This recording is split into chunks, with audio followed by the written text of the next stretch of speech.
안녕하세요. 오늘은 우리가 신명기를 함께 나누도록 하겠습니다. 신명기를 나누기 전에 창세기부터 민수기까지 우리가 지난 시간 배웠던 것들을 잠깐 복습하도록 하겠습니다.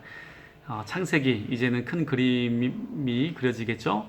네 가지 사건과 네 사람을 떠올리면 된다 했습니다. 출애굽기, 말 그대로 애굽에서 탈출한 내용인데요. 10가지 재앙을 애굽에 내리게 함으로써 바로는 이제 이스라엘을 놓아주게 됩니다. 이스라엘 백성은 이제 출애굽하여서 홍해를 지나 시내산에 도착하게 되는데, 여기까지의 여정이 바로 출애굽기라고 할 수가 있습니다. 그리고 레위기는 이제 시내산에 도착하여서 모세는 하나님의 말씀 율법을 받게 되는데요. 그 율법을 정리한 내용이라고 할 수가 있습니다. 특별히 레위기에는 5가지 제사와 7가지 절기, 그리고 여러 가지 율법이 기록되어 있습니다. 그리고 이제 민수기인데요. 출애굽기가 이제 시내산에 도착한 내용이라고 한다면, 이제 민수기는 드디어 시내산에서 출발한 내용으로 시작이 됩니다. 그런데 출발하기 전에 이제 재정비를 하고 인구 조사를 하게 돼요. 이제 몇 명이나 남았고 또 전쟁에 나갈 만한 사람이 몇 명인지를 조사하게 됩니다. 그래서 민수기라는 것 자체가 백성을 세다, 즉 인구 조사하다라는 그런 내용입니다. 민수기는 2번에 걸쳐서 인구 조사를 하게 되는데요. 처음 시내산에서 출발할 때 인구 조사를 하게 되고요.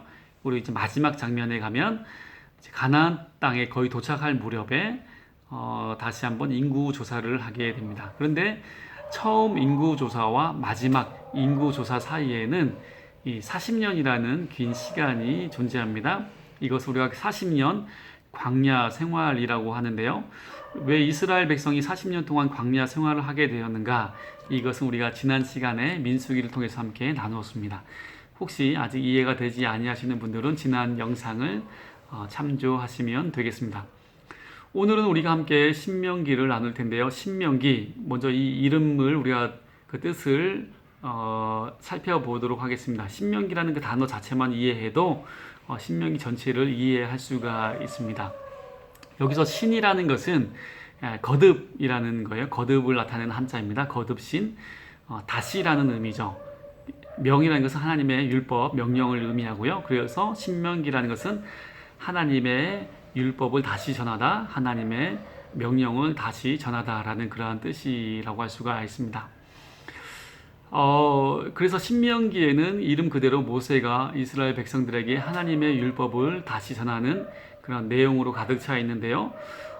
여기에는 이제 2가지 이유가 있습니다. 왜 모세가 백성들에게 하나님의 말씀을 다시 전했는가는 이제 2가지 이유가 있는데, 하나는 이제 광야 생활, 이제 40년 광야 생활을 하게 되면서 출애굽 1세대들이 이제 모두 죽게 돼요. 당시 20살이 이상, 그러니까 장년을 중심으로 출애굽 1세대가 40년 광야 생활에서 모두 죽게 됩니다. 출애굽 2세대들은 그 당시 출애굽할 당시 미성년자이었거나 혹은 광야 40년 생활 가운데 새로 태어난 그런 세대가 바로 출애굽 2세대들이라고 할 수가 있는데요. 이들은 율법을 잘 이해하지 못했거나 듣지 못한 세대들을 말하는 거겠죠. 그래서 그들에게 모세가 다시 한번 하나님의 말씀을 전한 것이라 할 수 있고요. 2번째 이유는 모세가 가나안 땅에 들어가지 못하기 때문에 이스라엘 백성들이 가나안 땅에 들어가기 전에 하나님의 말씀을 전한 것이라 할 수가 있습니다. 모세가 가나안 땅에 들어가지 못하게 된 이유는 그 사건이 민수기에 기록되어 있는데요. 그것은 하루는 이제 백성들이 물이 없어서 모세에게 이제 원망하고 불평합니다. 모세는 하나님께 기도하게 되고요. 하나님께서는 이제 모세에게 반석을 명령하여 물을 내라고 말씀하셨습니다. 이제 모세가 반석에 명령하려고 할 때에 백성들의 모습을 보자 순간 너무 화가 났어요. 백성들이 너무 아우성거리고 불평하고 원망하는 그 모습을 보면서 순간 모세는 욱했겠죠. 그래서 반석에게 명령한 것이 아니라 가지고 있던 지팡이로 반석을 때리게 됩니다. 그러자 반석에서 물이 솟구쳐 오르게 되는데, 이 모습이 마치 모세가 반석을 때렸기 때문에 물이 나온 것처럼 보여질 수 있다는 얘기죠. 다시 말하면 모세의 능력으로 물이 나타났다는 겁니다. 이것은 하나님의 영광을 모세가 가로챈 것이라 할 수가 있습니다.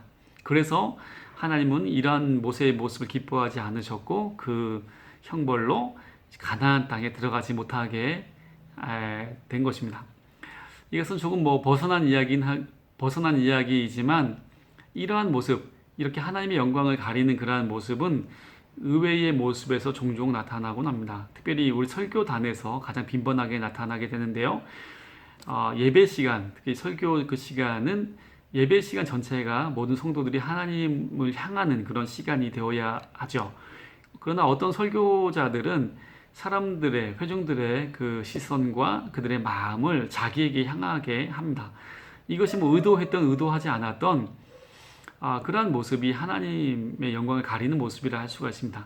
설교를 코믹하게 전한다든지 혹은 웅변가처럼 어떤 감동을 막 주입시키려는 그러한 모습, 이것 자체가 그들의 시선을 하나님이 아닌 자신에게 향하게 하는 그러한 모습이라는 것입니다. 설교자뿐만 아니고요. 찬양 인도자이든지 혹은 대표 기도자 혹은 성가대 혹은 여러 모습으로 예배 시간에 자신이 드러나게 하는 그 모든 모습이 하나님의 영광을 가리는 모습이라고 할 수가 있습니다. 다시 본문으로 돌아와서 모세는 가나안 땅에 들어가지 못하기 때문에 이제 이스라엘 백성들에게 다시 하나님의 율법을 전하게 되는데요. 그렇기 때문에 그 내용이 신명기의 내용이 출애굽기 내용과 거의 흡사합니다. 출애굽기의 10계명과 여러 율법들이 신명기에도 다시 반복해서 나타난다고 이해하시면 되겠습니다. 이렇게 신명기가 그렇게 진행이 되고요. 마지막 장면에 가면은 이제 모세는 가나안 땅에 들어가지 못하기 때문에 이제 새로운 지도자를 세워서 이스라엘을 이끌어 가나안 땅에 들어가게 해야 되는데요. 하나님께서는 모세에게 이제 여호수아를 새로운 지도자로 세우게 하였고 모세는 많은 백성들 앞에서 여호수아를 두 번째 지도자로 세우게 됩니다. 이제 지도자의 자리를 여호수아에게 넘긴 모세는 이제 높은 산에 올라가게 되는데요. 이제 하나님께서는 모세가 가나안 땅에 들어가지는 못하지만 그러나 가나안 땅을 볼 수는 있게 하였습니다. 그래서 모세는 그렇게 가고 싶어 했던 그 땅을 높은 산에서 이제 바라보는 모습으로 이제 신명기는 이제 끝이 나게 됩니다. 자, 그러면 오늘도 제가 문제를 내도록 하겠습니다. 자, 신명기라는 단어의 뜻은 무엇일까요? 신명기라는 그 단어의 뜻은 이제 거듭이라는 뜻이죠. 하나님의 말씀. 다시 한번 하나님의 말씀을 전한다라는 그 뜻이 바로 신명기라는 뜻입니다. 두 번째 문제입니다. 모세는 왜 가나안 땅에 들어가지 못했을까요? 그것은 이제 반석에서 물을 내는 그 장면에서 하나님의 영광을 가렸기 때문입니다. 세 번째 문제입니다. 모세 다음으로 지도자가 된 사람은 누구입니까? 바로 여호수아이죠. 여호수아. 참고로 이제 가나안 땅에 들어가게 된 사람들은 광야 생활 40년 전 이제 미성년자, 그러니까 당시 20살이 안 되었던 사람들이었기 때문에 가나안 땅에 들어가는 사람들은 가장 나이가 많아도 60세가 되지 않습니다. 그런데 두 사람은 예외입니다. 그 두 사람이 바로 여호수아와 갈렙입니다. 이 두 사람은 정탐을 할 때에 하나님 편에 서서 보고를 했던 사람들이죠. 그래서 하나님께서 여호수아와 갈렙을 제외한 모든 1세대들은 이제 가나안 땅에 들어오지 못하게 했다는 것입니다. 마지막 문제입니다. 신명기의 마지막 장면은 어떤 장면으로 끝이 납니까?